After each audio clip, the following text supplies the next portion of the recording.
at the season so far, how has it been like for you adjusting and getting welcomed into this group as a freshman? It's been very nice. I was a little bit skeptical coming in because I just didn't know what to expect. But the group has like really surprised me. They've been like really welcoming, and I felt really comfortable, which is very important for me. What does it mean to you to have your first goal as a Panther? It means a lot. I think it was good that I got it in my first game because it kind of motivated me a lot more to try and keep my level high throughout this season. Now, your brother also plays collegiately too. What was it like growing up with him and like both of you sharing this love for the game? It was very competitive. I always wanted to be better than him. I wanted to score more goals than him. I wanted to be bigger than him, which obviously didn't happen, but yeah, very competitive. Very competitive, both sides. Both of y'all will text each other about getting goals. Yeah. Did you text him after you got your goal? Yeah.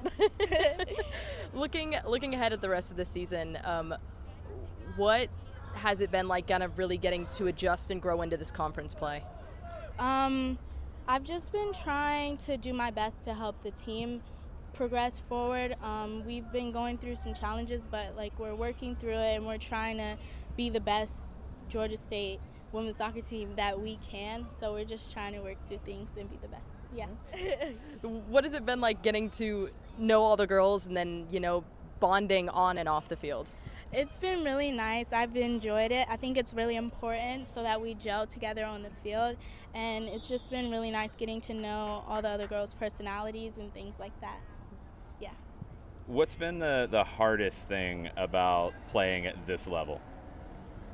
Definitely the physicality. It's not something that I expected, but I'm trying to adjust and work through it. Definitely a lot of grabbing and like jersey pulling, so yeah, they're very different. Do you remember your first time that you got to play soccer or you fell in love with it? I remember my first game. I was really nervous, but I don't know, it just like clicked for me. I was really into gymnastics, but like I said, my brother played, so I was like, I want to play. So then that's how I started, yeah. Who is a player that you've always looked up to and tried to play like? Probably my brother. Your brother? Yeah, like I just admire everything he does. Like he's a big factor in my life. I want to do everything he does. I want to be as good as he is. So I really look up to him and aspire to be like him. So yeah.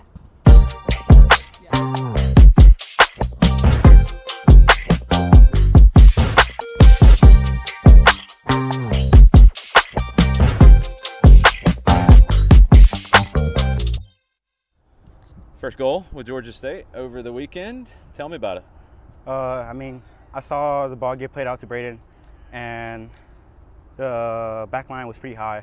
So I saw the space, and I took it, and Braden gave me a whip ball across the top, or across the box, and I mean, I was there and finished it, and just grateful for the goal. Having seen you with Atlanta United's academy and with Atlanta United too over the years, it's cool to see you playing higher up the field. You know, how comfortable are you playing in those kind of roles? I mean, it's a change. I came in as thinking I was going to be 8, 10, and I got pushed into like a false line. I mean, since I'm a false line, it's kind of like the same thing. I could just drop in as a 10 and occupy those gaps in the midfield. But then at times I had to stay up higher and just push back the back line and let Gavin occupy those gaps. And yeah, I mean, it's a little change, but I'm here for the chance. I'm just here. Sorry. How does that go with you and Gavin kind of at times occupying similar spaces and figuring out how to play off of one another? I mean, it just works both ways. If he sees me going into the gap, he stays a little higher. But for the majority of the time, I let him go in and occupy those gaps, and then I just work off his movement and then push forward or make a darting run in behind, and just keep the defenders on their toes. What's the biggest adjustment playing at the college level? I think physicality. Yeah. They're pretty big center backs, 6'4", 6'5", and I mean they're bullies. So I mean, just gotta adjust, just work off that. And I'm not a true 9, so it's like a bit of an adjustment. But yeah.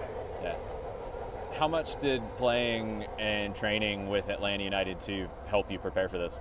I mean, since the twos are second division, I mean it's pretty good. A good environment, higher level. pace of the game is a little faster. So it just got me adjusted to college. It's back and forward, back and forward, back and forward. So yeah. I know from talking to Steve Cook throughout the year, he was really pleased with the progression you made this past season with Atlanta leading up to this. How much did you learn from him and that staff? I mean, Steve Cook, he pushed every single player on the twos. He made sure we gave it our all every practice and just pushed us to be best on and off the pitch. But yeah. How much has this coaching staff, which is, you know, they treat you guys like professionals, how much have they helped you grow? I mean, the coaching staffs are like, I guess they're good.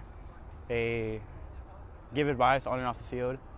Say for me, I'm like starting as a 9, so it's like, obviously it's not my position. So they're a bit lenient and they give me advice on when to stay higher, when to drop in, and just different things like that.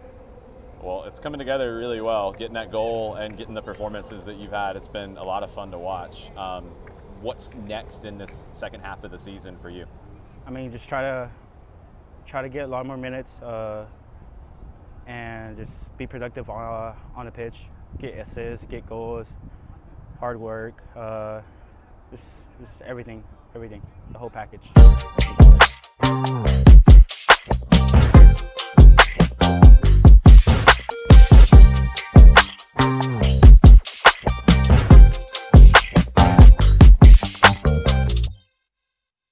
Tough one last weekend at UCF. Game got moved around schedule-wise. Just how crazy was the whole trip and night itself?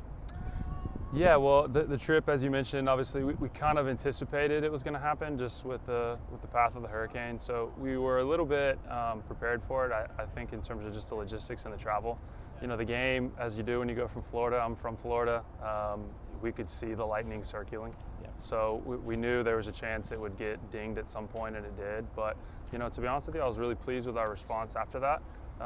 You know, if anything, it helped us. And then, yeah, I thought the battle was great, you know, against a good team. Just an incredible effort at the end by, you know, Anderson Rosa from UCF and a great finish. And, you know, unfortunately, not our day to get some points, but, you know, soccer's a fickle game sometimes, and, you know, it's nice in college soccer where you have quick responses. So, you know, we had the opportunity to come back and get some training in, and then hopefully show a good response against ODU.